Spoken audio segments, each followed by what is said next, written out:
તમારું સ્વાગત છે મારા કિચનમાં। આજે આપણે બનાવીશું ચાનો મસાલો।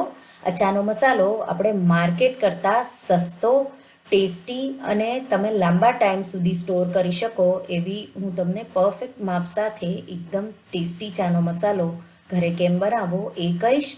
આ મસાલાથી તમારી જે મસાલા ચા છે એનો ટેસ્ટ છે એકદમ બદલાઈ જશે। તો તમે જો ક્યારેય ઘરે મસાલો ન બનાવ્યો હોય તો એકવાર જરૂરથી ટ્રાય કરજો।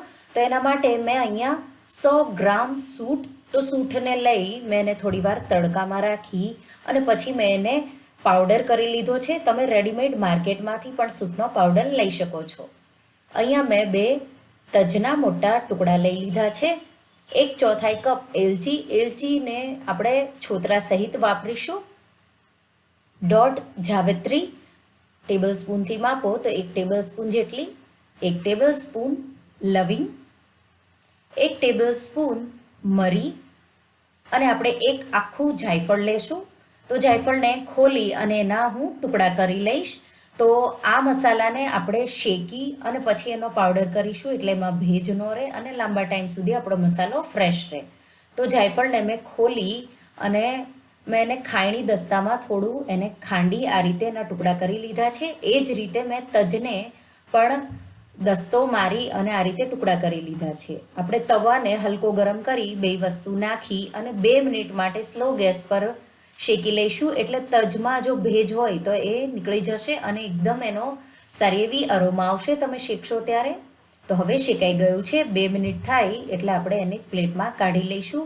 એ જ તવામાં આપણે 1 ટેબલ સ્પૂન લવિંગ, 1 ટેબલ સ્પૂન જાવિત્રી, 1 ટેબલ સ્પૂન મરી અને 1/4 કપ જેટલા એલચીના દાણા નાખી અને એને પણ સ્લો ગેસ પર 1 થી 2 મિનિટ માટે શેકીશું।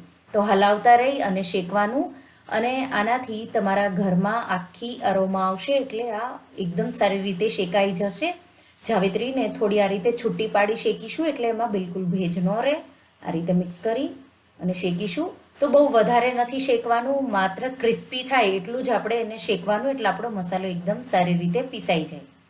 તો આ રીતે હવે 2 મિનિટ જેવું થઈ ગયું છે, એને પણ ગેસની આંચ બંધ કરી અને પ્લેટમાં કાઢી લઈશું। બધા મસાલાને એકદમ ઠંડા થવા દઈશું। તો 10 થી 15 મિનિટ જેવું એને સાઈડમાં મેં મૂક્યું હતું, હવે ઠંડુ થઈ ગયું છે। બધા મસાલાને આપણે મિક્સર જારનો જે નાનો જાર આવે એમાં ટ્રાન્સફર કરી દઈશું અને એનો પાવડર દળી લઈશું। તો પાવડર હવે દળાઈ ગયો છે।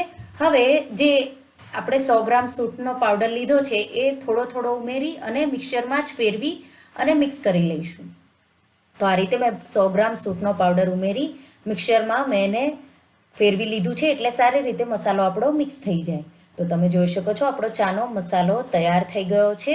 તમે આ ચાના મસાલાને કાચની બોટલમાં ભરી અને 6 મહિના સુધી સાચવી શકો છો અને જ્યારે પણ તમારી ચા બનાવો ત્યારે એમાંથી અડધી ટીસ્પૂન જેટલો તમારો આ ચાનો મસાલો 2 કપ માટે તમારે વાપરવાનો અને તમારી ટેસ્ટી મસાલા ચાય તૈયાર થઈ જશે।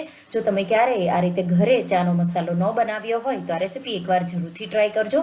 જો તમને આ રેસીપી ગમી હોય તો આ રેસીપીને લાઇક કરજો, શેર કરજો અને મારા ચેનલને સબસ્ક્રાઈબ કરજો અને આવી જ નવી રેસીપી માટે તમે બેલ આઇકન બટનને પ્રેસ કરજો।